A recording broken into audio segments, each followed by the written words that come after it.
My name is Brett Johnson. I'm an associate attorney here at McDermott, Will & Emery, and I work in employee benefits generally. But in my pro bono life, I generally focus on asylum cases. Yeah, my name is Brett Bachtell. I'm an associate as well in the intellectual property litigation group. And pro bono, I've done an asylum case, and I've also dabbled with assisting William Brown Elementary through tutoring.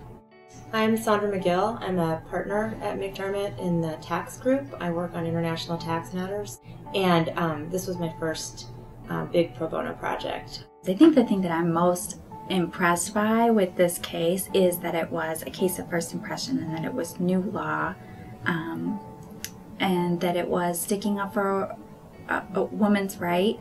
McDermott picks up several asylum cases each year. And so the way this one started was back in 2008, we got a call from the National Immigrant Justice Center who needed some urgent help with a hearing that was imminent for a young woman from the Democratic Republic of the Congo. I guess our representation of her is a result of experiences that happened to her after her parents died when she was 18. She was kicked out of her home, went to live with a neighbor, and is ultimately forced into prostitution. As a prostitute, she meets a man from Europe who essentially promises her a better life if she'll accompany him to Europe. Eventually, after about a year or so, he gets some false travel documents and is able to get her out of the Congo and eventually takes her to Belgium. But instead of giving her the better life that he promised her, he ends up locking her in a farmhouse in Belgium with 3 other young women and forcing her to be a sex slave.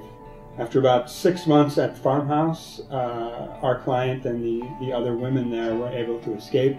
Our client makes her way to Paris, has no idea where to go or what to do. So a completely random series of events get her to Chicago and eventually to a church in upstate Illinois.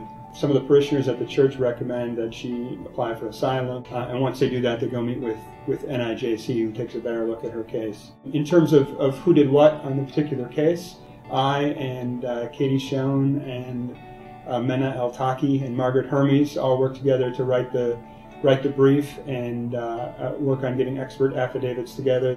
Bachtell was the in-court representation for the client at all times. Sandra was our translator and all-around client contact. I think the government's attorney took kind of the plain stance was, look, she was a prostitute and she moved somewhere else to continue prostituting. She was not kidnapped. I mean, as Brett said, it was under false pretenses and he promised a better life.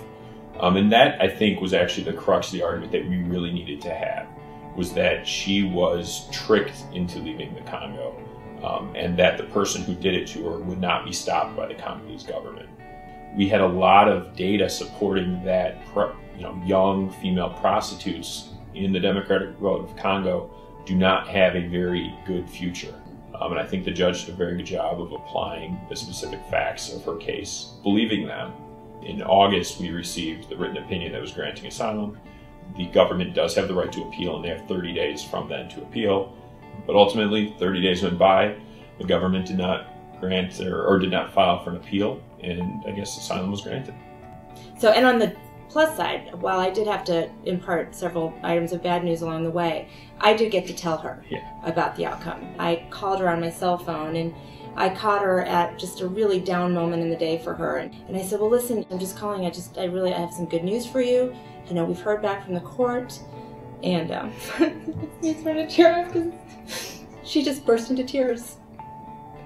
You know, I think because it was so personal, it really made working hard for her and staying late and going the extra mile that much easier. But I think one of the best things about this case was just to hear her reaction, how she was so thankful and just, crying on the floor just because she'd been so nervous about it and so hopeful. And so to have everything kind of come together, I think that was probably the most rewarding thing about this entire experience.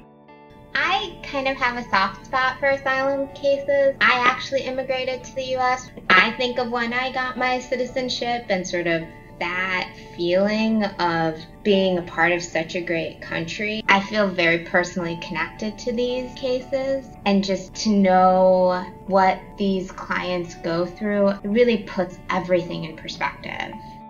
I think that The team is worthy of this recognition because they did such a good thing for this woman.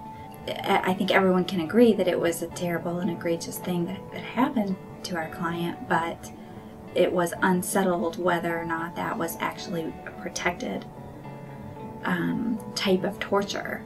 And so the fact that they were able to break new ground and provide protection to this individual and establish some precedent so that in the unfortunate case that there's anyone else out there who's suffered in the same manner, those women will be able to stay in the country and be protected as well.